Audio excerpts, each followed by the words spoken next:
7장은 각 제사의 나머지 규례고요. 마무리하는 관점에서 제사장에게 금지된 음식이 있고 제사장의 분깃이 있습니다. 그래서 오늘날의 목사님들이 교회에서 그러니까 유급 사역자죠. 유급 사역자들이 교회에서 사례를 받을 때 우리가 이해해 볼 수 있는 그런 규칙입니다. 다시 말씀드리지만 제사장이 오늘날의 목사님이라고 연결하기에는 무리가 있어요. 교역자뿐만 아니라 모두가 다 제사장의 역할을 하기 때문에 사실 그렇지만 규칙으로 어떤 질서로 따졌을 때는 제사장이 오늘날 목사의 역할이 하는 것은 맞습니다. 그 질서로는. 그래서 제사장의 중보 사역, 그러니까 그 교회 사역에 전념하는 사람이 세상의 일에서 제외되어서 살아갈 수 있도록 하신 조치, 그 조치가 7장에 기록이 되어 있어요. 그래서 이 사도들도 예수님의 열두 제자들인 사도들도 이 권리를 사용할 수 있었지만 사도 바울은 이 권리를 사용하지 않고 자급자족하기 위해서 노력했었죠. 텐트 메이커입니다. 내용을 보겠습니다. 1절에서 10절까지 보면 속건제 규례가 나와요. 속건제 규례는 이러하니라. 이는 지극히 거룩하다. 자, 성경에서 이런 표현들 좀 유념해야겠죠. 지극히 거룩한 것들. 제사의 엄중성을 강조하는 표현이고요. 자, 속건제는 사사로이 행해져서는 안 되는 거룩한 예식입니다. 네. 그리고 번제물을 잡는 곳에서 헛건제 번제물을 잡을 것이다. 자, 이런 표현들도 중요한 표현입니다. 속건제를 어디서 드리느냐? 번제물을 잡았던 곳이라는 거예요. 번제단인데 속죄제와 거의 동일한 방식으로 진행이 될 것이다. 그래서 속죄제와 속건제의 차이를 이렇게 두 가지로 분리해 볼 수 있습니다. 속죄제는 드리는 제물의 차이가 나요. 속죄제는 드리는 사람의 신분에 따라서 제물의 종류가 달라지지만 속건제는 순양으로 동일하게 드려지게 됩니다. 이거는 제물의 하나예요. 자, 그리고 피를 어떻게 처리할 거냐? 속죄제에서도 소나 새의 경우에는 피를 뿌리지만 물론 새는 흘리는 거죠. 그런데 순념수와 암양의 잠깐 오표가 났네. 경우에는 뿌리지 않고 바르기만 합니다. 하지만 속건제에서는 순양의 피를 제단 사면에 다 뿌리는 정도. 그러니까 이렇게 사소한 차이만 날 뿐 제사의 어떤 형식은 거의 유사하다라고 보는 거예요. 자, 이런 것들이 이제 순양만 사용했다라고 하는 표현의 근거가 됩니다. 기름진 꼬리. 우리가 레위기 3장이랑 5장에서 사용됐던 표현인데 순양을 제사로 드릴 때 그 기름진 꼬리라는 표현이 나오잖아요. 그래서 속건제는 순양만 가지고 드렸구나 이렇게 추측을 하는 겁니다. 자, 그리고 이것은 남자 제사장들이 모두 먹되 거룩한 곳에서 먹어야 합니다. 그래서 이제 나중에 뒤에 가보면 이 먹지 않은 것 때문에 모세가 화를 내는 분이 나오는데 그 먹는 것 자체가 제사장들이 뭐 배고픔을 해소하기 위해서도 먹지만 그 속건제로 이제 속죄를 드리고 나서 먹는 것은 그 백성들의 죄를 먹어서 없애는 상징적인 의미도 있었다고 해요.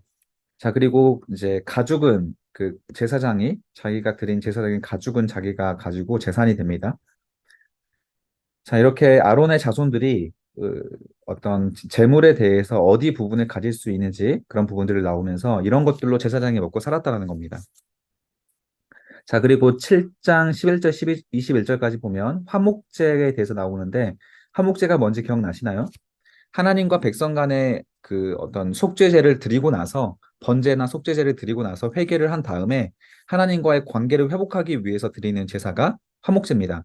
그래서 이 화목제는 하나님과의 관계가 회복되었고 그 회복된 관계에 대한 기쁨을 이웃들과 나누는 거예요.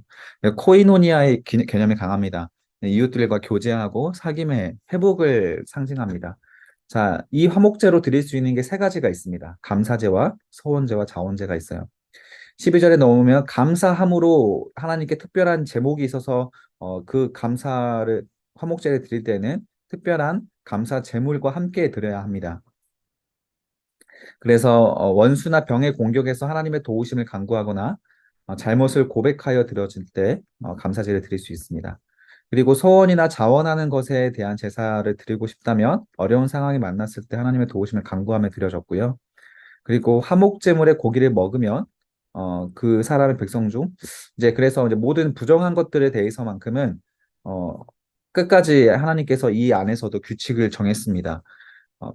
화목제물에 고기를 먹을 때에는 고기 양이 많았기 때문에 둘째 날까지는 먹어도 됩니다. 그런데 셋째 날까지 먹으면 다 불살라야 돼요. 그런데 이 불사르지 않고 사람이 먹게 되면, 먹거나 만지게 되면 그 오히려 백성 중에서 끊어진다. 그러니까 하나님의 언약에서 끊어지는, 구원에서 이탈하게 되는 백성이 된다. 이렇게 단호하게 부정한 그 음식을 만지는 거라든지 기한이 지하는 것들을 먹는 거에 대해서 하나님께서 엄격하게 금지하셨습니다.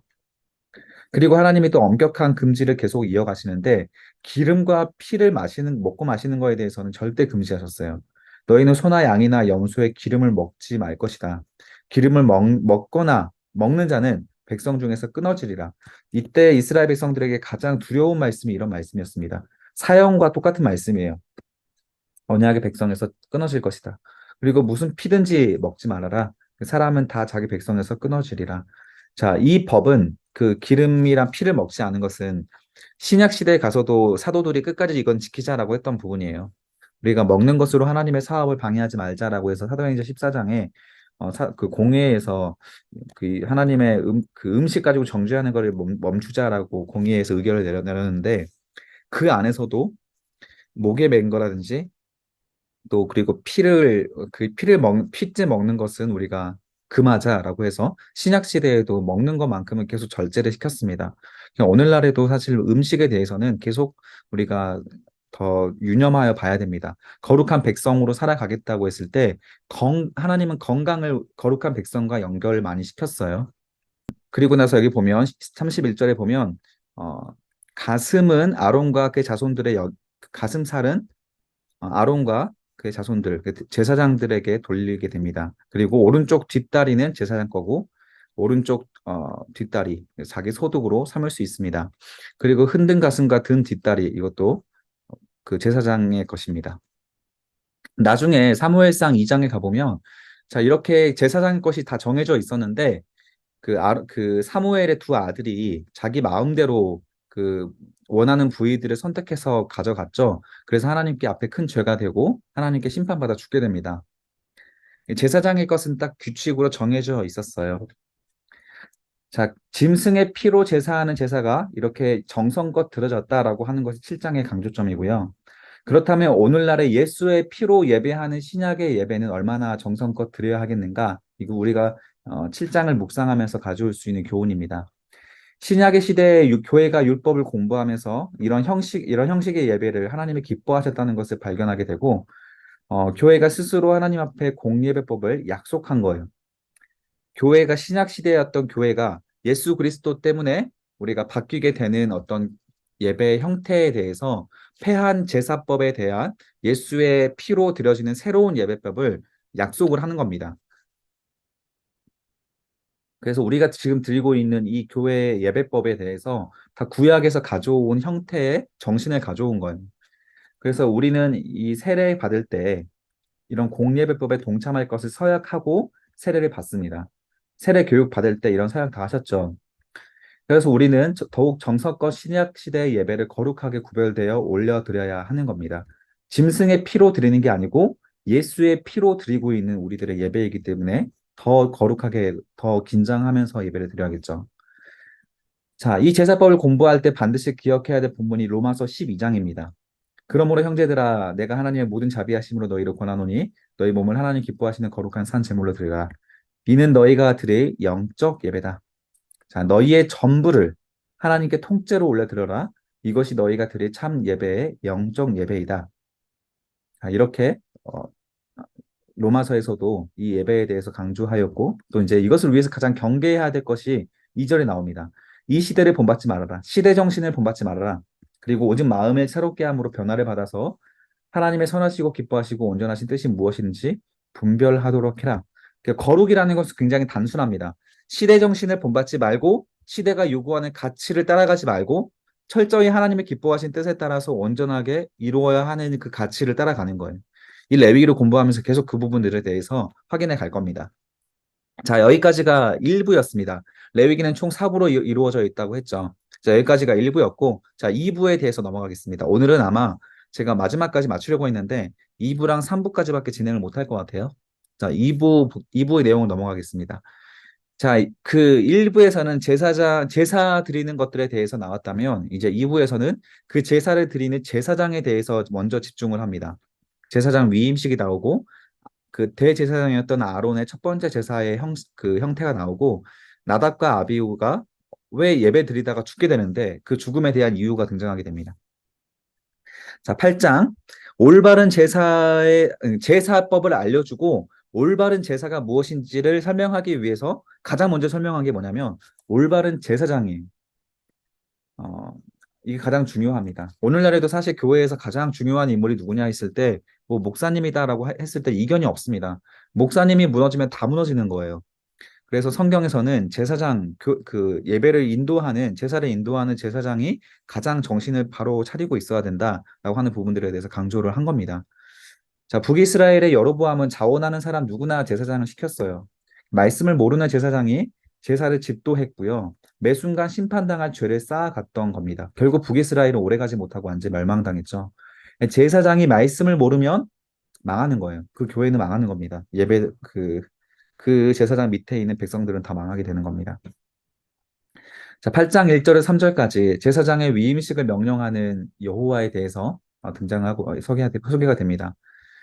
너는 아론과 그의 아들들과 함께 자, 제사장의 가장 중요한 것 의복입니다. 의복과 관유와 속죄제, 숫송아지, 순양 2마리 그리고 무교병 한 강주를 가지고 온 회중 회막문에 모아라.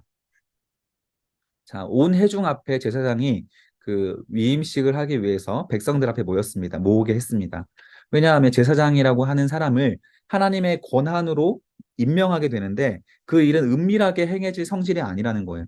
만천하에 선포되어야 할 역사적인 사건이라는 것을 8장에서 강조하고 있고 제사장은 철저히 회중을 위한 존재라는 것을 강조하는 표현입니다. 제사장이 세워지고 이 회중들 앞에 세워져서 회중들이 하나님과의 관계에서 올바른 예배를 드릴 수 있도록 중간다리 역할을 해주는 게 제사장이다. 오늘날의 교회에서 따지면 목사님이 그 역할을 하지만 이거를 전 세계 전 열방으로 따지면 교회가 그 역할을 하게 됩니다. 그래서 성경은 이스라엘 백성들에게 왕 같은 제사장이라고 부르는 거예요. 제사장의 역할이 이스라엘 백성들 전체 역할이었어요. 그러나 이 예배 형식을 드릴 때에는 제사장의 직분이 정해져 있었다는 거죠. 이해가 되시죠? 그래서 여러분들이 세상으로 나가면 여러분들이 제사장입니다. 세상과 하나님과의 중간다리 역할을 하기 때문에 교회에 와서는 목회자라는 이제 유급 사역자가 있죠. 그 사역자가 이렇게 제사장의 역할을 감당하게 되는 거죠. 자, 8장 4절에서 6절까지는 위임을 받을 제사장의 청결이 어떠해야 되냐? 자, 4절입니다. 가장 중요한 말씀이 나오죠. 모세가 여호와께서 자기에게 명령하신 대로. 자, 가장 중요한 제사장이 세워질 때 누구의 뜻과 기준으로 해야 되냐면 회중의 뜻과 기준이 아닙니다. 회중은 하나님께서 세우신 제사장에 의하여 예배를 드리는 존재지 회중이 원하는 제사장을 고를 수는 없어요. 누가 고르죠? 하나님께서 고릅니다. 하나님께서 명령하신 대로 하나님이 주도하에 제사장이 세워지는 겁니다. 제사장의 권한은 하나님에게 내려왔다라는 거죠. 5절에 보면 모세가 회중에게 이르되 여호와께서 행하라고 명령한 것이 이런 것이다. 자, 6절. 아론은 나오면 일단 대제사장입니다. 아론과 그의 아들들을 데려다가 어떻게 하죠? 굉장히 간단합니다. 물로 그들을 씻겨라. 자, 거룩의 가장 중요한 부분들은 청결에 있어요. 청결. 아론에게 속옷을 입히고 띠를 띄우고 겉옷을 입히고 에봇을 걸쳐 입히고 에봇에 장식띠를 띄워서 에봇을 몸에 메고 흉패를 붙이고 흉패에 우림과 둠림을 넣어라. 자, 우림과 둠림은 뒤에도 좀 몇 번 등장하게 되는데 빛과 완전이라는 것을 의미하게 됩니다. 이 우림과 둠림을 놓고 기도하고 하나님께 미래를 좀 그 뜻을 구하는 장면이 몇 번 나오거든요. 빛과 완전이라는 뜻이고, 자, 그의 머리에 관을 씌우고, 관 위에 전면에 금패를 붙여서 뭐라고 적냐면, 금패를 붙이니 이것이 전부 다 거룩한 관이 됩니다. 자, 이 모든 것이 강조 표시해 주세요. 여호와께서 모세에게 명령하신 것과 같았더라. 이게 단순한 겁니다. 제사장의 위임식이 전부예요. 첫 번째, 씻고 옷을 입고 기름을 붓고 위임 제사를 드리는 겁니다. 자, 그래서 거룩한 관이 되어가는 것은 옷이 거룩해서가 아니고 옷을 입을 제사장이 거룩하게 준비되었기 때문에 그렇죠. 그 준비가 어디 있었습니까? 물로 그들을 씻기는 곳에서 있었어요. 그래서 물로 씻었으면 다 거룩해졌다 이게 아니고 물론 이 아론과 아들들이 먼저 속죄 제사를 드렸잖아요. 앞에서 보면 그 속죄 제사를 드리고 회개한 뒤에 그들의 몸을 깨끗하게 씻기는 것을 거룩한 것이라고 하나님께서 그렇게 명령하셨다라는 겁니다. 그래서 거룩이라고 하는 것은 그 거룩을 이루는 것은 굉장히 간단하다. 거룩은 어려운 것이 아니라 성경에서는 명료하게 우리에게 말씀하고 계셨던 부분이다. 깨끗하게 청결하게 하나님을 위해서 예배할 때 준비된 복장과 자세로 나아가는 것, 그 자체가 거룩이다. 이걸 말하고 있는 겁니다. 자, 10절에서 13절까지 제사장에게 기름을 붓는 장면이 나오는데 모세가 관유, 기름이죠. 기름을 가져다가 성막과 그 안에 있는 모든 것에 어떻게 하죠? 발라서 거룩하게 합니다. 이게 중요하죠. 이것도. 자, 그리고 제단을 7번 뿌리고 제단과 그의 모든 기구와 물두멍과 그 받침에 발라서 거룩하게 하고 그 다음에 관유를 아론의 머리에 부어서 그에게 발라서 거룩하게 하고 자, 이런 행위들이 똑같은 동사가 계속 반복된다면 거룩하게 하는 행위에 대해서 말해주고 있는데 어렵지 않잖아요. 그렇죠. 이걸 말하는 거예요. 하나님 말씀대로 행동하면 이걸 거룩하게 그냥 관유를 바르라 그러면 그게 거룩해지는 겁니다. 말씀대로 순종해서 행동하면 거룩한 거예요. 여호와께서 모세에게 명령하신 것과 같이 행동했다. 이게 거룩의 가장 큰 조건이 되죠. 자, 14절에서 17절까지 제사장의 위임 제사 첫 번째. 자, 위임 제사 드릴 때 가장 중요한 게 뭐죠? 속죄제입니다. 밑줄 그어주세요. 속죄제. 14절. 모세가 또 속죄제의 숫송아지를 끌어오니 이게 제일 중요합니다. 자, 위임식을 했고 이제 위임식을 위한 제사를 드립니다. 그 제사라는 거 예배라는 거 말하는 거. 여기서 우리가 생각하는 그런 제사가 똑같은 단어로 쓰였지만 사실 또 한자도 똑같습니다. 그런데 그 의미가 아니고 여기서 말하는 제사는 희생을 말합니다. 원어로. 성경에서 그 제사라고 사용될 때 sacrifice예요. 항상 제사는 희생입니다. 희생 제물을 통해서 내가 그 죄를 용서받는 장치를 말하는 게 바로 제사예요. 그래서 이 속죄제를 드리는데 가장 먼저 제사장의 위임식에서 가장 먼저 해야 되는 것은 바로 죄를 용서받는 일이었습니다. 제사장도 제사장이기 이전에 한 사람의 죄인이었기 때문에 죄가 있어서는 아무 일도 할 수가 없는 거예요. 저도 여러분들 앞에 나가서 설교하기 전에 회개를 하고 먼저 올라갑니다. 그리고 교회 가기 전에도 회개하고 하고 주일날 아침에도 회개하고 교회로 향하게 됩니다. 여러분도 마찬가지죠. 교회로 가기 전에 예배 드리기 전에 회개를 하고 예배를 드리는 거예요. 죄를 가지고서는 하나님은 그 예배 받지 않으신다고 성경에 분명히 기록이 되어 있어요. 심지어는 내가 미워하는 사람이 있는 상태에서는 그 예배 하나님께서 받지 않는다고 말씀했죠.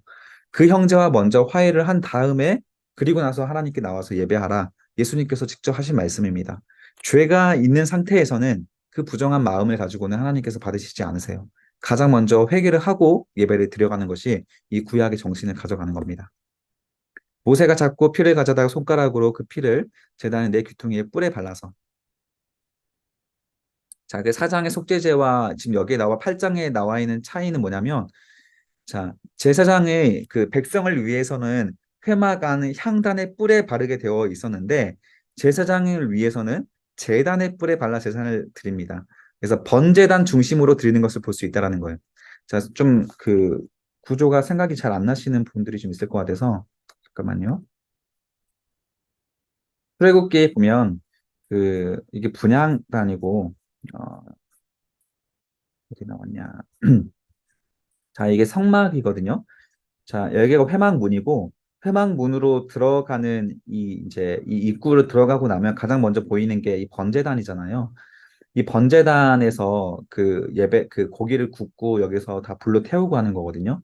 근데 이제 그 속죄제를 드릴 때 백성의 속죄제를 드릴 때 이 피를 여기서 그 불 태우기 전에 피를 그 따르는데 그 피를 가지고 여기 안으로 들어갔어요. 성막 안으로 들어갔습니다.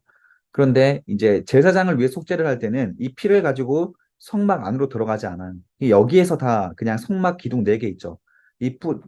그 기둥 4개에 뿔이 달려 있는데 그냥 뿔에다가 피를 다릅니다. 이 번제단에서 떠나지 않는다라는 거예요. 그 이유에 대해서 설명을 하고 있습니다. 왜냐하면 그 다음에 드릴 것이 바로 번제이기 때문에 그런 겁니다. 속죄제를 드린 다음에 끝나는 것이 아니고 번제를 드려요. 번제는 완전한 헌신을 말합니다. 죄를 회개를 했으면 그 다음에 번제를 통해서 번제는 아무런 고기를 남기지 않는다고 했죠. 완전히 다 태우는 걸 말합니다. 그 완전히 다 태우는 그 헌신을 의미합니다. 내가 죄사함을 받았다면 제사장으로서 이제 내 것을 아무것도 남기지 않고 다 하나님께 드리겠습니다라는 완전한 헌신을 하기 위해서 번제단 중심의 예배를 드렸습니다. 그래서 제사장의 가장 중요한 정신은 헌신이에요. 여러분들이 세상으로 나가서 제사장으로 나간다면 헌신이 가장 중요합니다. 이웃을 위해서, 하나님을 위해서 헌신하는 마음으로 살아가는 것이 제사장 백성들이 하는 가장 기본적인 정신입니다. 자, 그리고 22절에서 29절까지 위임식 세 번째가 나오는데 그 다음에 화목제가 나와요. 제사장이 화목제를 드리기까지 속죄제와 번제를 거쳐야 했습니다. 따라서 자기의 것은 아무것도 남기지 않고 회개하고 다 태운 다음에 그리고 나서 하나님과의 관계, 이웃과의 관계의 회복을 하나님께서 진행하게 했다라는 것이죠. 자, 그리고 그 다음에 제사장 위임식의 마지막 절차가 나오는데 관유와 제단 위에 피를 가져다가 아들들의 옷에 뿌려서 아론과 그의 옷과 아들들과 그의 아들들의 옷을 거룩하게 해라. 그래서 기름과 피를 혼합한 피 섞인 기름을 뿌리게 한다라는 건데 피로써 죄사함을 받고 기름으로써 성별되었다, 구별되었음을 상징하는 겁니다. 자, 그리고 31절 제사장의 그 속죄제를 하고 나서는 이웃과 나눠 먹지 못합니다. 위인식 강주리 안에 떡과 그곳에서 먹어야 됩니다. 그래서 번제단 옆에서 그 이웃들과 밖에 나가서 먹는 게 아니고 그 옆에서 먹어야 되는 거예요. 왜냐하면 이 화목제의 특징 자체가 백성들과의 교제인데 제사장의 화목제는 그 백성들과의 교제를 그 위한 목적으로 하는 게 아니고 속죄를 위한 목적으로 하기 때문에 그런 거예요. 자, 위임식은 7일 동안이나 진행을 합니다. 그때 우리가 출애굽기 볼 때 한번 언급했던 부분이니까 넘어가겠습니다. 왜 7일, 그리고 7일 동안 진행을 하는데 중요한 부분이 나와요. 회망문에 나가지 못하게 합니다. 제사장이 위임식을 했다면 밖에 못 나가요, 7일 동안. 왜냐하면 몸을 더럽히는 과정은 한순간이에요. 순식간에 부정해지는데 이것을 다시 정결하게 만들고 거룩하게 만드는 과정은 굉장히 느리기 때문에 그런 겁니다. 그래서 지금 겨우 거룩해진 이 제사장의 상태를 유지시키기 위해서 7일 동안은 밖에 나가지 못하도록 위임식이 끝날 때까지 못 나가도록 금지시켰습니다. 자, 이렇게 내가 이같이 명령을 받은 것이다. 제사장의 모든 권위는 하나님께로 말미암은 것이다. 즉 하나님께서 세우신 것이 바로 제사장이다. 그 권위를 내세우는 겁니다. 그래서 오늘날에 교회 직분자들, 뭐 목사뿐만 아니라 장로, 권사, 집사의 직분은 하나님께서 허락하신 것이기 때문에 더욱 거룩함에 대해서 예민해야 한다라는 것을 우리가 볼 수가 있는 거죠. 우리가 교회 다니다 보면 좀 답답한 게 있죠. 그냥 여러분들 여기 청년들 결혼하고 나면 집사님 되잖아요.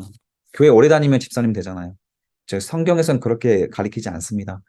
한 번 직분에 오르기 위해서 얼마나 철저한 훈련이 필요하고 또 회개가 필요하고 이런 철저한 제사가 필요한지 자기 목숨을 걸고 직분에 얻었어요. 그래서 오늘 교회가 좀 잘못된 부분이죠. 교회 오래 다니면 그냥 직분을 줍니다. 그러니까 교회가 자꾸 난리가 나는 거예요. 이런저런. 권사님들이 자꾸 그 전보로 다니시고 전보로 다니는 무당 앞에서 권사님이라는 이름도 호칭도 아무렇지 부끄럽지 않게 사용하고 예전에 제가 그 해외여행 나갔는데 여러분 졸릴까 봐 자꾸 하는 말인데 해외여행 나가려고 그 줄을 서고 있는데 어떤 그 한 무리의 남성분이 한 분이 사치기를 하는 거예요 제 앞에. 그러더니 그분이 다른 분을 향해서 소리치는데 장로님 일로 오세요라는 거예요. 근데 제 앞에 새치기를 했는데 다른 장로님을 그 앞에 이렇게 근데 그 소리를 굉장히 큰 소리로 하더라고요. 제 뒤에도 사람들이 굉장히 많이 줄 서 있었거든요. 그래서 장로님, 권사님 이런 호칭을 아무 데서나 이렇게 크게 사용하는데 문제는 뭐 그렇게 정말 새치기 하고 있는 그런 현장에 정말 별로 이렇게 아름답지 않은 모습들의 상황 속에서 그런 호칭들을 아무렇지 않게 사용을 한다라는 거죠. 참 그래서 장로, 권사, 이 집사에 대한 직분에 대한 무게가 정말 교회가 많이 떨어졌구나. 좀 안타까웠습니다. 화도 나고. 하나님께서 세우신 거기 때문에 거룩함에 예민해야 한다라는 부분들이 8장까지 내용이었습니다. 자, 계속해서 거룩에 대해서 이야기 나오고 9장에 보면 두 번째 제사장의 위임식 두 번째로 이제 이야기 나오는데 지금 8장까지는 모세가 집도를 했어요. 왜냐하면 아론도 대제사장도 자기가 회개를 해야 되기 때문에 속죄함을 받으려면 그걸 집도해 줘야 되는 사람이 필요하잖아요. 그래서 모세가 집도를 해줬습니다. 그런데 이제 9장에서는 본격적으로 아론이 대제사장으로서 임명이 돼서 처음으로 예배를 집도하는 장면이 나오는 거예요. 그래서 8장에서 한 번 했지만 9장에서 다시 한번 자기를 위한 속죄제를 또 드려요. 그러니까 중복적인 내용이 나옵니다. 그만큼 대제사장 아론도 정결하고 이 거룩함에 대해서 예민하게 자기가 긴장하고 있었다라는 것이죠.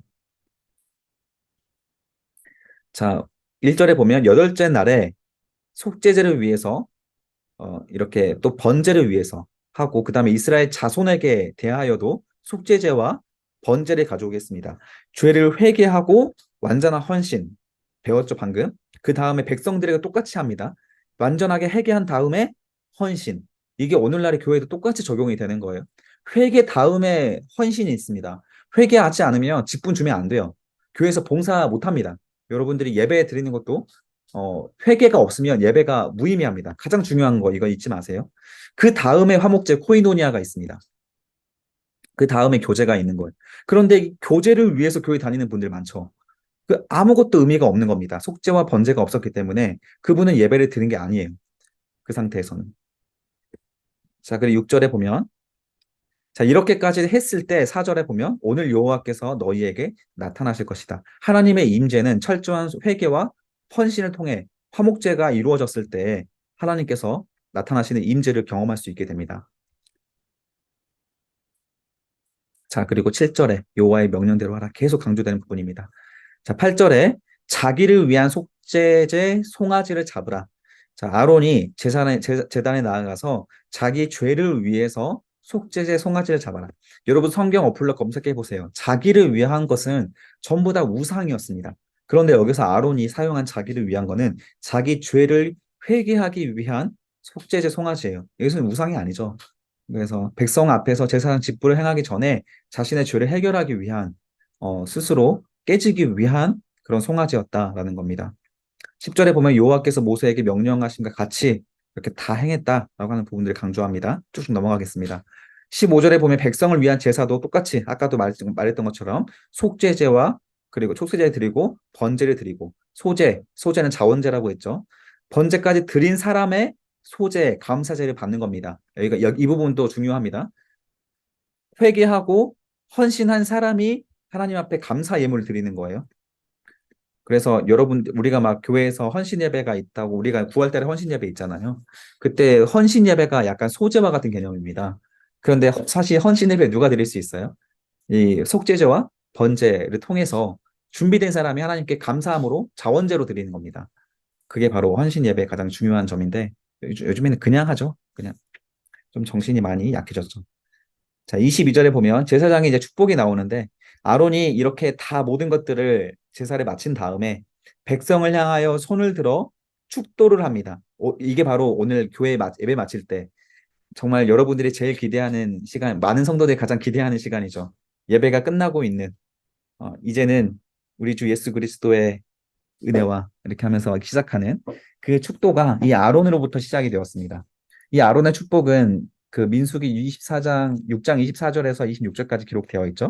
여호와는 내게 복 주시고 너를 지키시기 원하시며 여호와는 그의 얼굴을 내게 비추사 은혜 비추시기를 원하며 여호와는 그 얼굴을 내게를 향하여 드사 평강 주시기를 원하노라. 자, 이렇게 완전한 예배를 드린 다음에 그 다음에 축복이 있었다라는 겁니다. 속죄와 헌신과 자원제가 있지 않은 그 예배 뒤에 축도는 아무 의미가 없다라는 거죠. 자, 그 순서도 기억해 주시고요. 24절 불이 여호와 앞에 나타나 제단 위에 번제물과 기름을 사른지라 이 부분도 강조 표시해 주세요. 자, 그랬더니 온 백성이 보고 소리지러 엎드렸습니다. 이 장면이 좀 우리가 익숙한 장면이죠. 창세기 4장에서 가인과 아벨의 예배에서 아벨의 제물에는 불이 났는데 가인의 제물에는 불이 나지 않았을 거예요. 이것으로 아벨의 제물을 받으시고 가인의 제물을 받지 않았다. 이 부분으로 해석할 수 있습니다. 그리고 우리가 가장 익숙한 거 엘리야와 바알 아세라 선지자 850명의 대결에서도 등장하고 있는 그 여호와의 불이 바로 이 불입니다. 예배를 하나님께서 온전히 받으시면 불을 내려주시는 거예요. 자, 그런데 이 불이 이렇게 하나님의 축복과 응답으로 나타나는 그 불이 10장에서는 전혀 다른 엉뚱한 방향으로 나타납니다. 바로 아론의 두 아들인 그 나답과 아비후가 이 불에 의하여 죽게 돼요. 대제사장 아론은 자신을 위한 속죄제와 번제를 드렸고 백성들도 마침내 성공적인 제사를 드렸습니다. 그래서 하나님께서 기쁘시게 받으시는 예배가 되었는데 이런 성공적인 제사는 하나님의 말씀대로 진행되었기 때문에 성공한 건데 시간이 흐르고 아론의 아들 나답과 아비후가 하나님의 명령을 따르지 않고 자기들 마음대로 드리는 제사를 드리고 말아요. 그러자 하나님은 즉각적으로 심판하십니다. 그래서 하나님의 축복 뒤에 심판으로 이어지는 이스라엘의 역사, 항상 실패로 이어지는 인생의 연약함을 대변해주는 장면이 바로 이 10장이에요. 그래서 우리가 은혜를 받아도 자꾸 하나님 앞에 회개하고 구원을 받아도 또다시 넘어지는 연약함, 그 연약함대로 살아갈 때에 어떤 결과가 나오냐 10장에 한번 보겠습니다. 아론의 아들 나답과 아비후가 각기 향로를 가져다가 향로는 그 분향단의 그 향을 피우기 위해서 번제단의 불을 옮기는 데 사용하는 겁니다. 아까 번제단 불 밖에 회막의 뜰에 있었던 번제단 기억나시죠? 그리고 이 분향단은 성막 안에 있는데 성막 안에서 향을 피우는데 그 번제단일의 불을 가지고 와야 되는데 그 가져오는 그 장치가 향로였습니다. 그때 이 향로에다가 밖에 있는 번제단의 불을 가지고 그 성막 안으로 가지고 와서 불을 피워야 되는데 이 아론의 두 아들이 그렇게 하지 않고 다른 불을 다른 불을 사용했다는 거예요. 밖에 나갔다 오기 귀찮았나 봐요. 그래서 아마 그냥 했던 건데, 그래서 번제단 불을 사용하지 않고 다른 불을 사용한 다음에 어떻게 됐냐? 2절. 불이 여호와 앞에서 나와서 그들을 삼킴에 그들이 여호와 앞에서 죽게 됩니다. 하나님의 응답과 축복의 불이 이번에는 심판의 불이 되었다는 거예요. 그래서 그 차이는 뭐냐? 순종과 불순종 이 차이뿐입니다. 하나님 말씀대로 번제단의 불을 사용했냐? 아니면 그냥 일반 불을 사용했냐? 그 차이로 불이 전혀 다르게 사용되었다는 거죠. 세상에는 단 두 종류의 사람만 남게 될 겁니다. 순종해서 하나님의 복을 받는 사람과 하나님 앞에 대적해서 심판을 받을 사람. 이 두 가지밖에 없습니다. 불은 똑같이 내려지는데 재림 때 예수가 똑같이 내려진 예수님께서 이 땅에 내려오시는데 누구는 구원받고 누구는 지옥불로 떨어지게 됩니다. 그게 바로 이 세상의 종말의 모습이죠. 3절에 굉장히 중요한 말씀이 나옵니다. 모세가 아론에게 이르되 이는 여호와의 말씀이라 이르시기를 강조 표시해 주세요. 나는 나를 가까이 하는 자 중에서 내 거룩함을 나타내겠고 온 백성 앞에 내 영광을 나타내리라. 자, 이게 바로 사무엘상 나중에 우리가 공부하게 될 사무엘서의 주제 말씀과 연결됩니다. 하나님을 존귀하게 여기는 자를 하나님께서 존귀하게 여기고 하나님을 멸시하는 자를 하나님께서 경멸하리라. 그 말씀이 사무엘상의 주제거든요. 여기에서 레위기에서 비롯된 말씀입니다. 하나님 말씀을 가까이 하고 하나님대로 순종하는 자에게 나타나실 것이지 이렇게 자기들 마음대로 하는 사람들은 하나님께서 절대 함께하지 않을 것이다. 우리가 드려지는 그 예배가 얼마나 무서운 건지를 생각을 해봐야 되는 거예요. 오늘날에도 잘못된 불을 사용하는 예배가 뭐가 있을지 고민해 봐야 되는 내용이 이 레위기에서 이렇게 경고하고 있습니다. 뭐가 있을까요? 오늘날 교회에서 잘못된 불을 사용하고 있는 그 상태. 계속 긴장하면서 살펴봐야 됩니다. 많이 있어요, 사실. 자, 8절과 11절에 보면 제사장이 회막에 들어갈 때 규례가 나오는데 첫 번째, 포도주나 독주를 마시지 말아라. 자, 그 아론의 두 아들이 죽은 다음에 규례가 새로 제공이 됩니다. 아마도 그 아론의 두 아들이 이것 때문에 다른 불을 사용했을 거라고 추정할 수 있어요. 술에 취해가지고 술에 취해가지고 그 다른 불을 사용한 겁니다. 그래서 그 불에 살아서 죽게 되었다. 그래서 포도주나 너희가 제사장들은 회막에 들어갈 때는 포도주나 독주를 마시지 말아라. 그러면 회막에 들어가기 전에는 마셔도 됩니다. 그런데 취하게끔 마시지 말라. 이건 나중에 신약의 예수님께서 어, 그렇게 업그레이드 시킨 규례고요. 나답과 아비후가 다른 불을 사용한 원인, 술 취해서 그런 겁니다. 자, 그래서 하나님께서 왜 포도주나 독주를 마시지 말라고 하냐면 10절 그리하여야 강조 표시해 주세요. 그리하여야 어떻게 합니까? 너희가 거룩하고 속된 것을 분별할 수 있지 않느냐? 부정하고 정한 것을 분별할 수 있을 거 아니냐? 제사장은 분별해야 되는데 맑은 정신으로 분별해야 되는데 술 취해 있으면 뭐가 좋은 거고 나쁜 건지를 분별할 수 있는 능력이 상실하게 되니까 술 취하지 말라고 하는 겁니다. 오늘날 그리스도인들에게 주시는 하나님의 경고의 말씀이 여기에 있어요. 우리가 깨어 있어야 사실 세상에 그 우리 친구들이 하고 있는 말들이나 우리 문화들이 이상하다는 것을 우리가 이해하고 멀리할 수 있는데 우리도 같이 취해 있으면 전혀 이상한 것을 느끼지 못합니다. 그리고 세상 사람들은 사실 깨어 있는 정신이 맑은 사람에게 마지막 결정적인 자기의 도움을 요청하지 같이 술 취해 있는 사람에게 결정적인 어떤 손을 어떤 도움의 손을 내밀지 않습니다. 기독교인들은 웬만하면 술을 멀리하고 술 마시지 않고 깨어있고 맑은 정신으로 항상 우리 이 상태를 유지하는 것이 중요합니다. 11절에 보면 또 나 여호와가 모세를 통하여 세 번째 규례죠. 모든 규례를 이스라엘 자손에게 가르쳐라. 자, 아브라함부터 부여된 사명이 바로 이 가르침이죠. 굉장히 가장 핵심적인 사명이 가르침입니다. 모세도 여호수아도 이 사명을 감당했고 신약의 예수님의 사역도 가르치는 사역이었어요. 성도가 되었다라고 하면 여러분들이나 저에게 주어지는 사명은 가르치는 겁니다. 지금 제가 여러분들에게 가르치듯이 여러분도 이 말씀을 누군가에게 가르쳐야 되고 그리고 삶으로 여러분들의 인생을 통해서도 가르쳐야 됩니다. 가르치는 것이 바로 이 제사장의 가장 큰 규례입니다. 그래서 목사로서 해야 될 일을 지금 하고 있는 거고요. 자, 12절에서 15절에 보면 제사장이 먹을 것도 그 이렇게 제안을 하는데 밑줄 그어주세요. 누룩을 넣지 않고 제단 곁에서 먹어야 됩니다. 누룩을 넣지 않았다고 했을 때 이스라엘 백성들이 가장 먼저 떠오르는 것은 출애굽이에요. 출애굽의 구원을 기억하게 하는 장치로서 누룩을 사용하지 않게 합니다.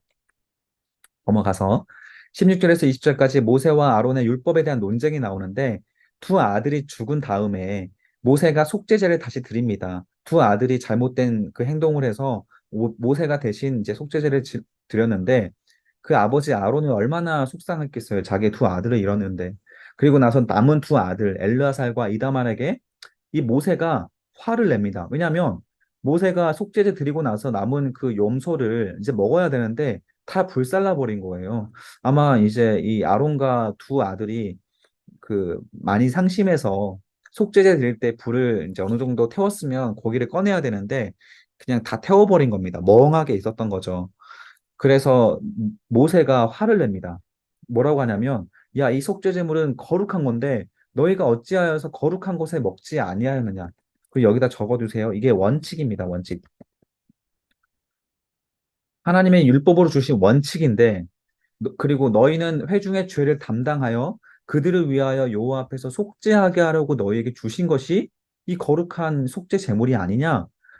자, 이 말씀을 근거로 봤을 때 제사장이 먹을 수 있는 속죄 제물은 제사장들의 배부름을 위한 것이 아니고 죄가 전가된 제물을 먹음으로써 백성들의 죄를 속죄하게 하는 상징적인 행위가 된다라는 거예요.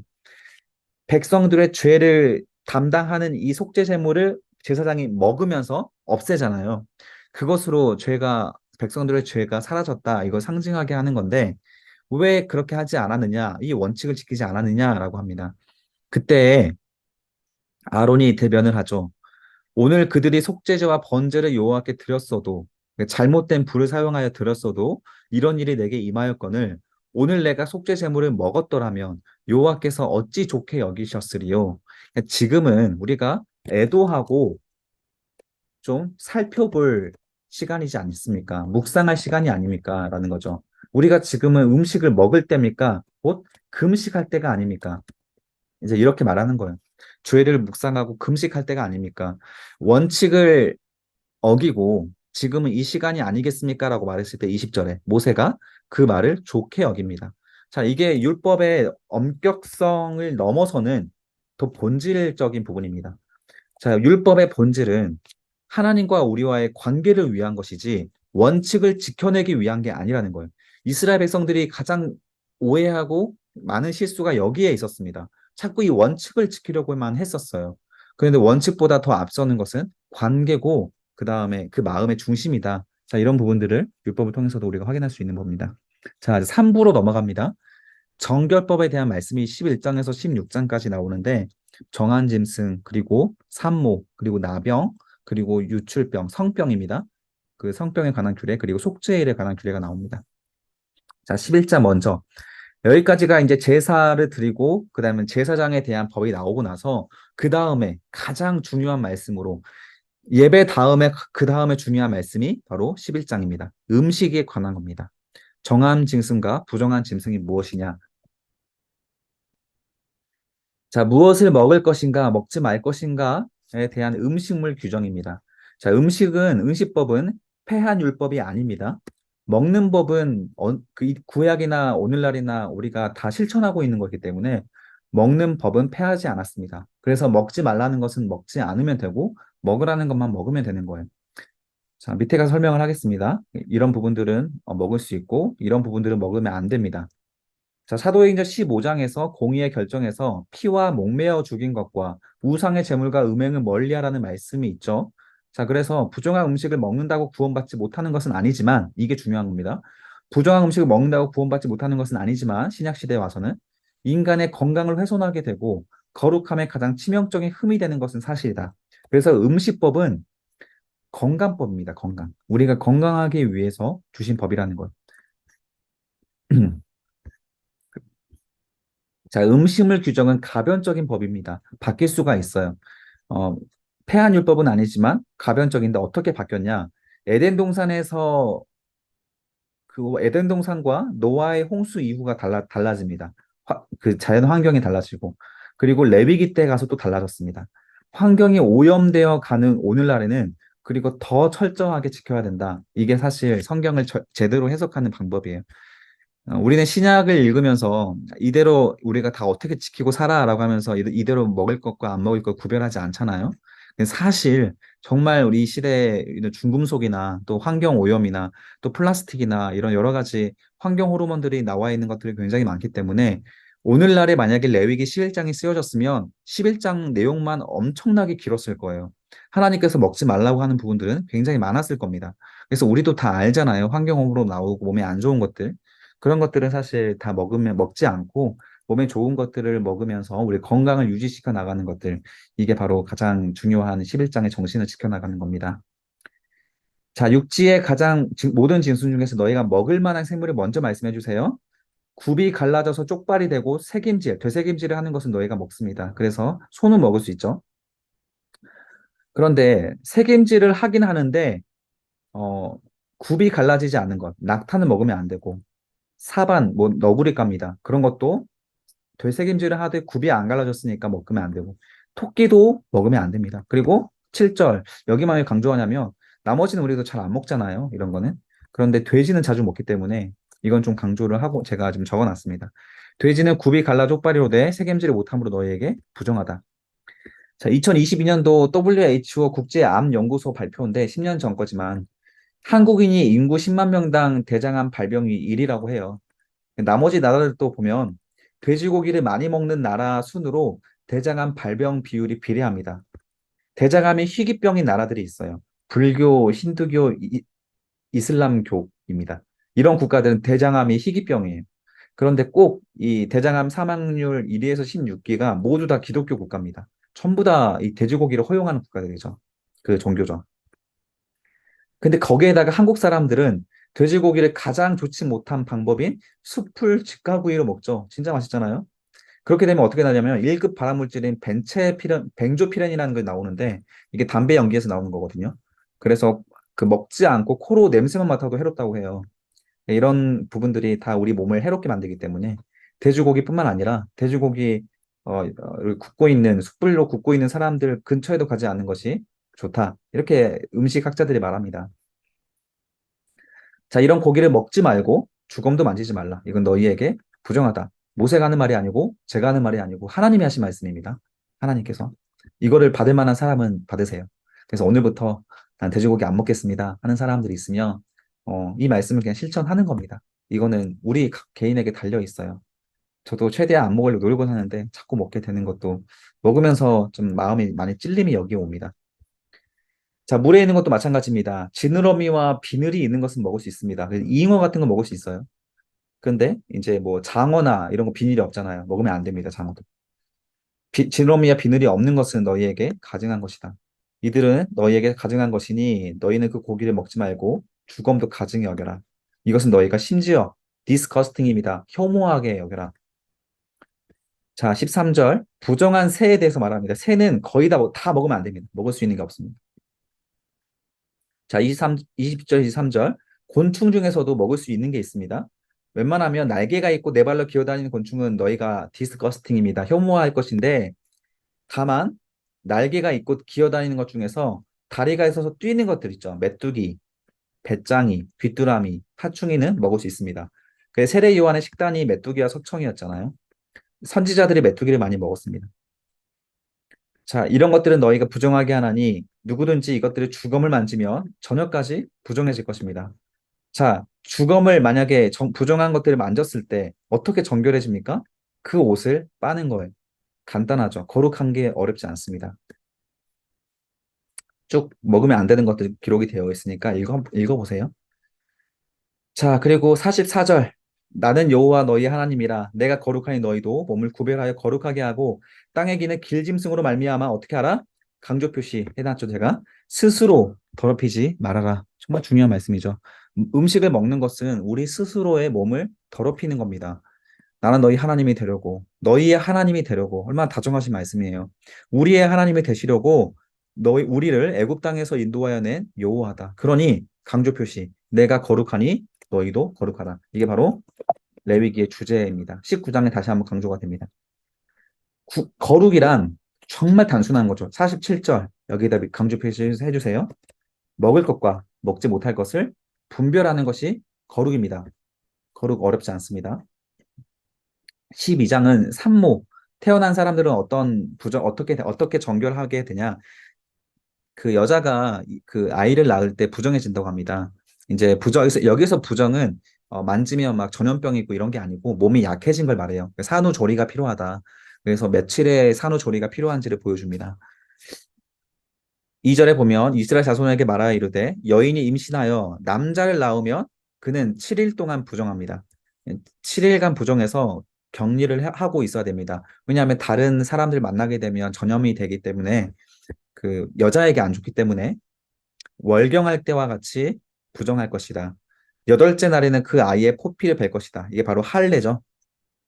그 여인은 아직도 33일을 지나여야 사녀리 깨끗하리니. 자, 남자를 낳으면 7일간 부정하고 게다가 33일 동안 또 따로 쉬어야 된다. 출산 휴가를 40일간 보내야 된다. 이게 성경적인 겁니다. 남자아이를 출산하면 40일간 출산 휴가를 보내야 됩니다. 자, 그리고 두 번째, 여자를 낳았을 때에는 두 일에 14일 동안 부정하다. 몸이 쇠약해진다. 그리고 월경화 때와 같을 것이고 산열이 깨끗하게 되면 60유립, 남자의 2배입니다. 80일간 출산 휴가를 보내야 되는 것이 딸을 낳았을 때 성경에서 판단하는 거예요. 이 말이 뭐하냐면 성경은 여성을 좀 더, 죄송하지만 고차원적인 걸로 봅니다. 더 중요하게 여깁니다. 남자보다 여자를. 레위기 11장에서 음식을 통해 거룩해진 또 건강해진 방법이 나오고 그렇게 건강한 사람이 하는 첫 번째 일은 12장에 결혼해서 아이를 낳은데 그 아이를 낳을 때에는 이러한 그 여성의 보호법이 필요하다. 이걸 지금 연결해서 보여주고 있는 부분입니다. 그래서 여자가 자녀를 낳는 부분들이 성경에서 좀 중요하게 여기는 부분이고 이렇게 오랜 기간 동안 휴식을 보낼 만큼 여성의 출산에 대해서는 성경에서도 배려를 많이 하고 있는 부분입니다. 한번 제가 적어둔 부분들 한번 읽어보시고요. 그다음 산모가 이렇게 그 아이를 낳고 나서 다 회복될 때 어떻게 되냐면 하나님 앞에 예배를 해야 됩니다. 그리고 나서 여기 밑줄 그어주세요. 속죄를 해야 이때도 죄를 용서를 받아야 됩니다. 여기에 대한 뭐 해석은 그렇게 딱히 없고 그냥 예배를 드린다라는 부분에서 80일간에서도 사실 얼마든지 죄를 지을 수 있는 부분들이 있기 때문에 그런 부분들이 있다면 회개를 할 수 있는 기회를 또 주는 거죠. 그런데 가난한 산모들은 그 제사를 드리기 어려우니까 그 사람들은 이렇게 좀 더 값싼 것으로 제사를 드릴 수 있습니다. 그러나 예배는 반드시 드려야 된다. 그걸 강조하는 거고요. 이렇게 산모에 대한 법을 배우고 나서 그 다음에 나병에 대한 규례를 나옵니다. 자, 13장과 14장은 나병 환자들을 어떻게 진찰하는지에 나오는데 이것은 당시의 제사장들이 밑줄을 쳐가면서 외워야 하는 필수 암기 사항이었어요. 왜냐하면 당시에 가장 위험한 병이 이 나병이었거든요. 나병은 전염성이 굉장히 강했기 때문에 이 나병을 진단하고 격리 조치를 내려야 했기 때문에 이 법에 대해서 13장과 14장을 거의 외우다시피 했습니다. 그 나병 진단과 조치 과정은 이렇게 정리될 수 있어요. 첫 번째가 증세를 먼저 보고 그 증세를 보고 제사장이 진찰을 하고 구체적인 증상이 어떻게 나타나는지를 보고 그다음에 진단과 어떻게 처리해야 될지를 알려줍니다. 그리고 초기 진단을 실패했을 경우에 어떻게 격리해야 되는지 제사장이 부정함을 선포하는 장면까지 6단계로 기록이 되고 있어요. 2절에 보면 나병의 증상이 이래요. 무엇이 뾰루지처럼 나옵니다. 그러다가 색깔에 있는 점이 생겨요. 그러면 나병의 증세가 됩니다. 그렇게 되면 제사장에게 나아가서 피부의 병에 대한 진찰을 해야 되는데 환부의 털이 갑자기 하얘졌다. 그 뾰루지가 난 곳 위에 털이 있는데 그 털이 하얘졌으면 그 나병의 환부다, 나병이라고 의심받을 수 있는 거다라고 해서 그를 부정하다 하면서 어, 초기 진단으로 이제 1회 동안 가두게 됩니다. 격리를 시킵니다. 7일 동안. 7일 동안 진찰한 뒤에 7일 뒤에 환부가 변하지 않고 병색이 피부에 퍼지지 않았다. 이게 중요한 거예요. 퍼지지 않았으면 나병이 아닙니다. 그냥 단순히 피부병입니다. 그러면 그냥 그 사람은 집으로 돌려보내고요. 돌려보낼 때도 옷을 빨고 돌려보내게 합니다. 왜냐하면 피부병 걸린 이 7일 동안 옷을 못, 뭐랄까, 이제 옷을 못 빨았으니까 7일 뒤에 진찰하고 나서 최종 14일이죠. 7일 뒤에 진찰하고 그다음에 7일 뒤에 옷을 빨고 집으로 돌아가야 됩니다. 그래서 작은 피부병이 있어도 14일 동안 격리를 했었어요. 그런데 만약에 그 뾰루지가 옆으로 퍼졌으면 그래 부정하다 했지니 이는 나병이다. 14일째 퍼짐의 유무에 따라서 확진 판정을 내렸다고 해요. 그리고 제사장은 진찰할 때 나병이 이미 든 사람입니다. 든 사람에 대해서 진찰할 때 흰 점이 돋고 털이 휘어지고 거기에 생살이 생겼으면 그 감염되지 않은 생살이 남아 있으면 피부에 오랜 나병이다라고 하는 부분이에요. 그렇다면 그는 부정하였은즉 가두어 두지는 않을 것이며 격리는 안 시키는데 그 이유가 뭐냐면 보세요. 12절에 보면 그 환자의 머리부터 발끝까지 그 이미 다 퍼졌으면 몸에 있는 병균이 다 나왔다고 여겨서 완치로 선언을 했습니다. 그런데 만약에 생살이 조금이라도 보이면 그 다 퍼지지 않고 생살이 조금이라도 남아 있으면 아직 그 나병이 진행 중이기 때문에 부정하게 여겼어요. 그래서 완전히 온 몸이 다 하얀색으로 그 나병에 걸려서 온몸이 다 하얗게 됐으면 오히려 나병이 끝났다고 여겨서 집으로 돌려보냈습니다. 그런데 조금이라도 생살이 있으면 그냥 아직 진행 중이기 때문에 격리를 했어야 했습니다. 그래서 진영 밖에 나가서 살았어야 했다. 나병은 전염병이기 때문에 가족들과 몇십 년 동안 떨어져 살아야 됩니다. 제사장들이 나병의 확진을 신중하게 결정해야 했기 때문에 나병 규례가 굉장히 구체적이고 길어요. 13장과 14장에 그 116절에 걸쳐서 나병 환자의 규례가 적혀져 있습니다. 넘어가서 14장입니다. 나병 환자가 완치된 날 어떻게 해야 되냐? 간단합니다. 씻으면 됩니다. 자, 일곱째 날에 눈썹과 수염과 눈썹, 머리털 다 밀어야 됩니다. 그리고 씻어야 됩니다. 그렇게 되면 정결하게 됩니다. 여덟째 날에도 이렇게 여덟째 날에는 예배를 드려야 됩니다. 다 씻고 머리털, 코털, 뭐 눈썹 다 민 다음에 그 다음에 예배를 드려야 됩니다. 똑같이 속죄제를 위한 예배에 대한 형식의 제사를 드리면 됩니다. 자, 만약에 가난한 사람이 나병 완치가 됐는데 정결 예배 드려야 되면 가능한 힘이 미치는 대로 이게 중요하죠. 힘이 되는 대로 예배 드리는 거예요. 자, 15장에 보면 이제 유출병에 대한 내용이 나오는데 성병입니다. 먼저 1절에 보면 2절에 보면 이스라엘 자손에게 이르라 누구든지 그의 몸에 유출병이 있으면 남자의 장기적인 유출병인데 그 그때에는 옷을 빨고 몸을 씻을 것이고 똑같습니다. 정결법은 다 옷을 빠는 거예요. 넘어가겠습니다. 그다음 유출병이 완치됐을 때에는 정결례식으로 또 옷을 빠는 겁니다. 간단하죠? 그리고 요 앞에 속죄제를 드리면 됩니다. 그리고 단기적인 유출에 대한 규례로서 자 16절에 보면 이제 여기 15절까지는 질병이었어요. 근데 16절부터는 설정이죠. 설정이 뭐냐면 남자들의 정액입니다. 그 남자가 그 몽정을 하게 됐을 때 부분이에요. 신명기 23장과 연결이 되는데 너희 중에 누가 밤에 몽설함으로 부정하거든 진영 밖으로 나가야 된다. 그래서 이 성경에서는 남자의 정액을 부정한 것으로 여겼습니다. 그래서 그때는 전신을 물로 씻고 아침에 몽정을 했으니까 그날 하루 종일 부정해야 됩니다. 그리고 나서 다시 정결 예식을 하고 정액이 묻은 모든 옷과 가죽은 물에 빨아야 됩니다. 이게 정결 예식이고요. 그래서 성경에서는 정액이 어디에 묻어 있다라는 것 자체를 부정하게 여겼어요. 그래서 옷이나 또 이불이나 있던 정액이 묻어 있는 것들은 다 빨아라. 위생에 대한 부분들이었겠죠. 그리고 남녀가 동침하여 만약에 그 남자가 설정을 했다면 둘 다 몸을 씻을 것이고 저녁까지 부정을 했습니다. 부부간의 성관계 자체가 부정하다고 말하는 게 아니고 건전한 성관계는 아름다운 것이지만 이것은 죄가 되지 않아서 속죄제가 따로 언급되지 않죠. 속죄를 드리라는 어떤 정결 예식이 없습니다. 그냥 몸을 씻으라, 깨끗하게 하라라는 청결법만 나오죠. 예배가 아닙니다. 자, 그리고 여성의 단기적인 유출입니다. 생리 현상이죠. 생리가 일어났을 때 7일 동안 불결하게 됩니다. 그리고 저녁까지 부정합니다. 자, 그녀가 불결할 동안에는 누웠던 자리도 다 불결하게 되고 앉았던 자리도 불결하게 부정한즉 침상을 다 만지는 자는 다 그의 옷을 빨고 물로 몸을 씻어라. 지금 계속 위생을 강조하는 겁니다. 전염병을 강조하는 거고 그리고 누구든지 남편이 그 여인과 동침하여 그 불결함에 전염되면 1회 동안 7일 동안 부정하게 됩니다. 이게 부부관계를 말하는 거거든요. 여성이 생리가 시작될 때 부부관계를 금지하는 겁니다. 이건 레위기 18장, 20장에서도 계속 강조하는 부분인데 생리 중에는 성관계를 하지 말아라 라는 부분들이 계속 나오고 심지어는 백성 중에 끊어질 것이다. 부정한 것이다. 부부가 고의적으로 생리 중에 성관계를 하면 공동체에서 추방할 것이다. 이렇게 자세하게 기록이 되어 있습니다. 자, 25절에는 우리가 잘 알고 있는 혈루증입니다. 혈루병 걸린 여인이 바로 여기에 해당되는 건데 여자의 장기적인 유출병이에요.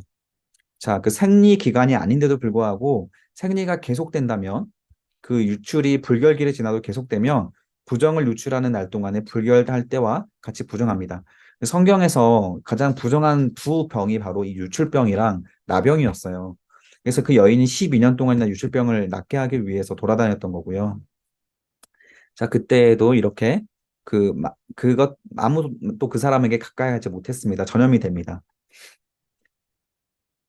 그리고 유출이 그치고 나서야 굳히게 되면 유출병이 낫고 나서도 7일 뒤에야 정결하게 됩니다.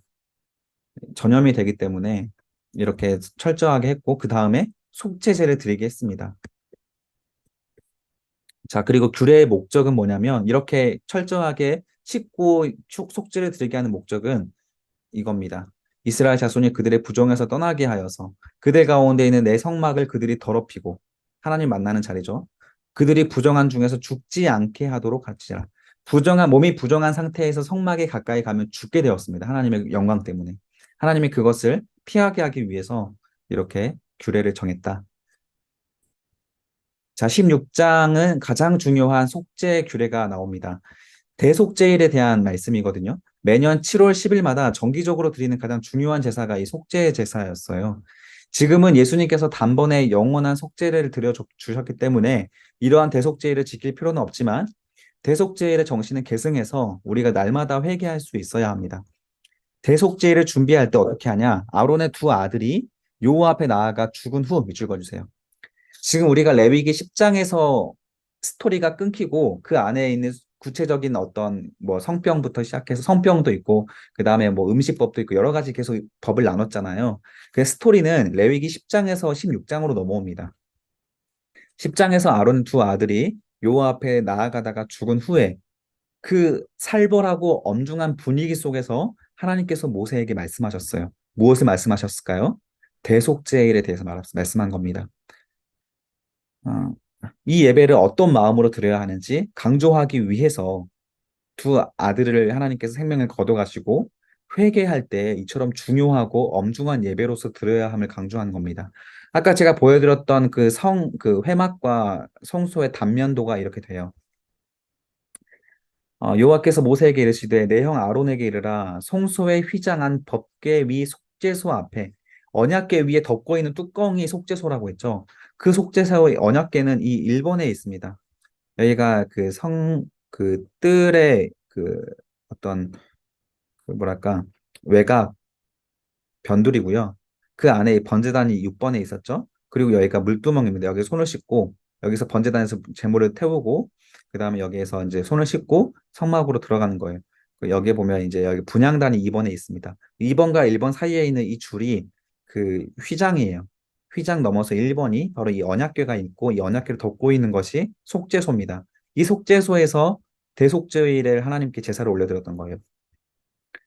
아론이 성소에 들어가게 되면 숫송아지를 속죄 제물로 삼고 순양을 번제물로 삼고 자신을 위한 제물을 먼저 드립니다. 왜냐하면 백성을 위해서 속죄하기 이전에 자기가 속죄가 되어 있어야 이 휘장을 건너갔을 때 죽지 않기 때문에 그런 거예요. 속죄 제물로 그리고 번제물 이 순서 기억하세요. 회개하고 헌신하는 겁니다. 늘 강조합니다. 레위기에서. 쭉 넘어가겠습니다. 그리고 나서 두 염소를 위하여 제비 뽑되 한 제비는 여호와를 위하고 한 제비는 밑줄 그어주세요. 아사셀을 위한다. 이 아사셀은 예수 그리스도와 연결됩니다. 자, 아사셀이라고 하는 거는 염소를 의미하는 에즈와 떠나가다 가버리다는 동사 아잘의 합성어인데 염소가 이스라엘의 죄를 대신 지고 떠났다. 즉 죄를 지고 가는 하나님의 어린 양 예수 그리스도를 상징하는데 이 아사셀을 광야로 떠나 보냅니다. 이스라엘의 모든 죄를 이 염소에게 지우고 광야로 떠나 보내요. 거긴 사막이기 때문에 가다가 거기서 죽겠죠. 이스라엘의 죄를 지고 가다가 죽는 걸 말하는 거예요. 그때 아사셀 염소가 백성 앞을 지나갈 때 자기 죄를 대신 지고 가는 아사셀을 보면서 회개하는 겁니다. 이게 예수 그리스도의 골고다의 언덕에 올라가고 있는 십자가 지는 예수 그리스도의 모습과 연결되는 거예요. 예수 그리스도를 아사셀로 표현합니다.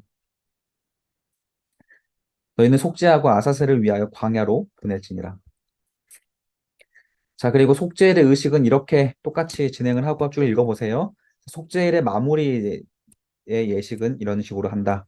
자, 이 31절 중요한 말씀이 나옵니다. 이는 너희에게 안식일 중에 안식일인즉. 자, 대속죄일이 어떤 날이래요? 안식일 중에 안식일이래요.